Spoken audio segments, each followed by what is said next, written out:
ሉላን መልሳ አገኛት። ምሳሌ ግን ብትሞት መልሰን እናገኛት ነበር። ስለዚህ ቡራ በወሰነ ውሳኔ በቃ ሊቆጭ አይገባም። ተይው፣ አስቀይሞኛል እንዳልሽ ከነገ ወዲያ የሚመጡ ከሆነ የሚሆነው ነገር ሲያብረን ያለን እና ግን አሁን አመጣጤ ሉላ ናፍቃኛለች ስላለች ወደ እሷ ልወስድሽ ብሄድ ደስ ይለኛል። ግን ይቅርብ። ለምን? ይኸውልህ አንደኛ ቅመሟ ብቻዋን ናት። ሁለተኛ በእርግጠኝነት ያዝና እንኳ ሰውዬ ይከታተል እንጂ እዚህ ድረስ ከተከተልሽ እኮ የሆነ ሰው አያ እኔ መቼ ኦኬ እኔ እኮ መጀመሪያውኑ ስደውልልኝ ነግሬህ ነበር። አውዳት የሆነ ሰው ሲደበቅ አየሁ።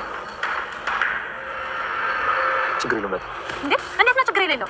ለማን እንዴ? እስካሁን ደውሎ ለዝና እየመጣ ይሆነ ወይ ቁጥ ፈላ። አሁን ያንተ ሞት ነው የሚሆነው። ቀጥታ እኮ ነው የመጣችው። ይወርሽለት እዚህ ጋር ሆነሽ እንዳትንቀሳቀሽ እንዴ? ሽጉጥ ይዛል እንዴ? ይኸውልሽ እኔ ዞር ስል ሸፈን ታደርግኛለሽ። እሺ ግን ምን ልታደርግ ነው? ከጀርባ ዞር ሄጄ ይዘዋል። እንዴ ዝና ሊሆን ይችላል እኮ ሞገስ። ተጨማሽ ዝና ቢሆን ኖሮ አይጠበቅም ነበር። ሌላ ሰው ነው ከዚህ ቀደም ሲከተለኝ ነበር። እሺ በቃ እሺ እንዳትንቀሳቀሽ። ምናልባት ሲይዞ ሊያውቀኝ ስለሚችል ፍጥነሽ ድረሽልኝ።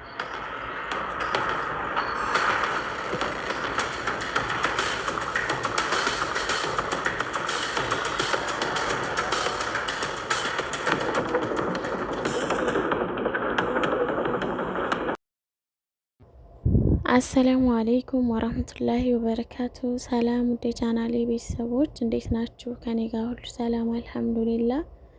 ዛሬም በአዲስ ቪዲዮ ብቅ ብያለሁ። በመጀመሪያ ለቻናሌ አዲስ የሆናችሁ ሰብስክራይብ በማድረግ ቤተሰብ ሁኑ። የቻናሌ ቤተሰቦች ደግሞ ላይክ፣ ሼር እያደረጋችሁ አበረታቱኝ። እንግዲህ ምሳሌ ክፍል 64ን ተመልክተናል እና ማህሌት ዝናን ለማማለል ገንዘቡን ጀግንነቱን ሁሉ ነገሩን ወዳለች እና እንግዲህ ሞገስ ጋር ሆኜ ማነው ስሙ ዝና ጋር ሆኜ አልፎልኝ ደስተኛ ሆኜ እኖራለሁ ብላ አስባ እንግዲህ ሞገስን ለማጥመድ ከማህሌት ጋር ተመካክራ ነበር። እንግዲህ ለባብሳ ወደ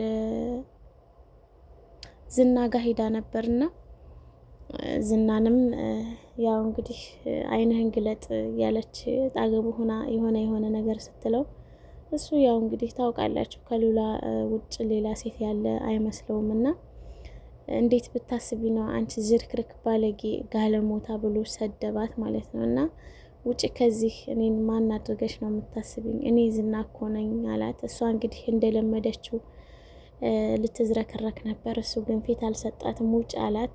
እንዴት እወጣለሁ በዚህ ሰዓት መስቷል እኮ ጅብ አለ እያለችው አንቺ ነሽ የሰው ጅብ ውጭልኝ ከቤቴ ብሎ አባረራት።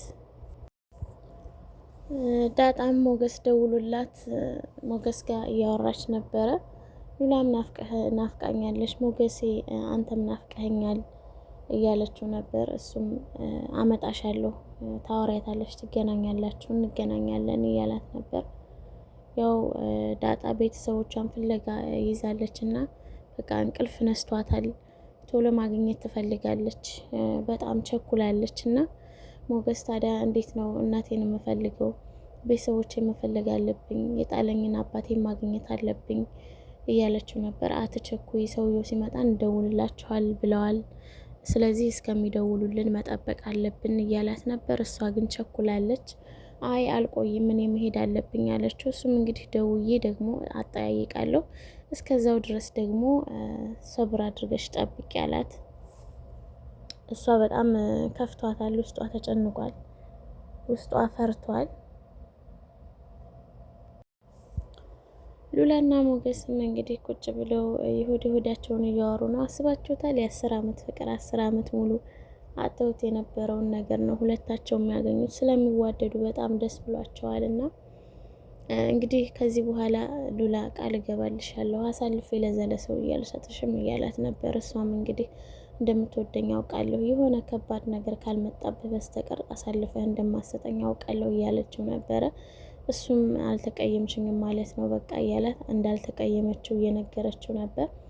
ያው እንግዲህ ዝና ከብዙ ሴቶች ጋር ይወጣ እንደነበር ሞገስ እና ልጅም እንዳለው ስለነገራት ያንን ነገር አነሳችበት። እሱም እየተቆጣ ይመስላል። ይሄ ለምን ጠየቅሽ? ምን ሊጠቅምሽ ነው የምትጠይቅኝ? አንቺ እኮ ጠብቀኝ ብለሽኝ አልሄድሽም፣ እንደ ከዳሽኝ አድርጌ ስለማስበው ባደርገው ራሱ ልትፈርጅብኝ ነው ወይ እያላት ነበር። እና እውነት ነው ማለት ነው አለችው። እውነትም ቢሆንም በእኔ ላይ መፍረድ የለብሽም እያላት ነበር። እሷም ያው በጣም ትወደዋለች እና አልተናደደችበትም። እነዚህ ደግሞ ሁለት ሞጥማጣ ሌላውን ነገር ሞክረው አልሆንላቸው ሲል እንግዲህ ዝናን እንደምንም ብላ አሳምና ከዝና ጋር መሆን እንዳለባት እየመከረቻት ነው ኤፍራታ ማህሌትን ማለት ነው።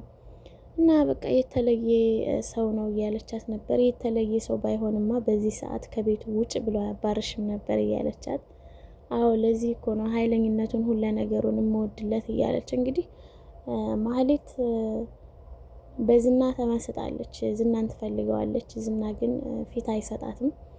አንድና አንድ ስራ ብቻ ነው ያገናኘን። ስራችንን ስንጨርስ እንለያያለን። ከዛ ውጭ እኔን ለማማለል እንዳታስቢ፣ እኔ ከሉላ ውጭ ሌላ ሴት አልመኝም አልፈልግም እያላት ነው። እንግዲህ ኤፍራታም እባክሽን ቶሎ በይና ዝና ጋ ሁኝና እሱን አግቢውና ለእኔም ትረፊኝ እያለቻት ነበር።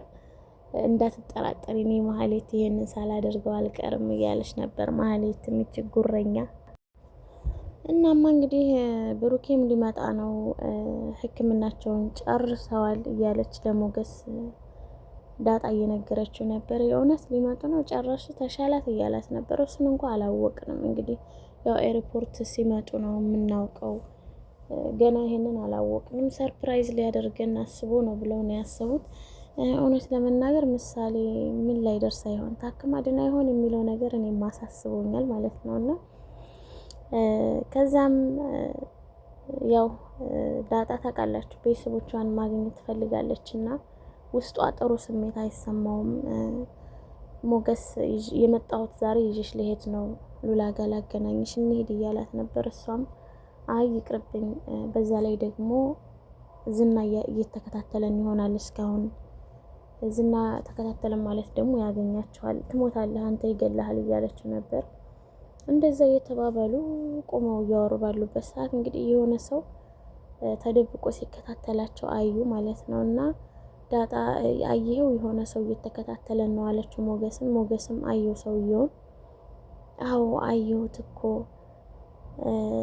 አላት። አትፍሪ አላት። ለምንድን ነው የማልፈራው አለችው። ታውቃላችሁ ዝናን በጣም ትፈራዋለች ዳጣ። ለነገሩ ዝናን የማይፈራው ማን አለ? ያንቀጠቅጣቸዋል እኮ። እናማ እንግዲህ አንቺ ዝም ብለሽ ተረጋግተሽ እዚህ ሆነሽ ጠብቂኝ፣ እኔ ሄጄ ለያዘው እያላት ነበረ። ዝና ቢሆንስ ዝና ይሆናል እያለችው፣ እሱ አይሆንም ሌላ ሰው ነው፣ ከዚህ በፊትም ሲከታተለኝ ነበር አላት። እሱም እንግዲህ ሽጉጥ ይዟል። ሽጉጥ መያዝን ስታይ ደንግጣለች ዳጣም። ሰውየውን እንግዲህ ሊይዘው ሄዷል። በቀጣይ ቪዲዮ ምን ይፈጠራል የሚለውን አብረን የምናይ ይሆናል። ላይክ፣ ሼር፣ ሰብስክራይብ ማድረጋችሁን አትርሱ። መልካም ጊዜ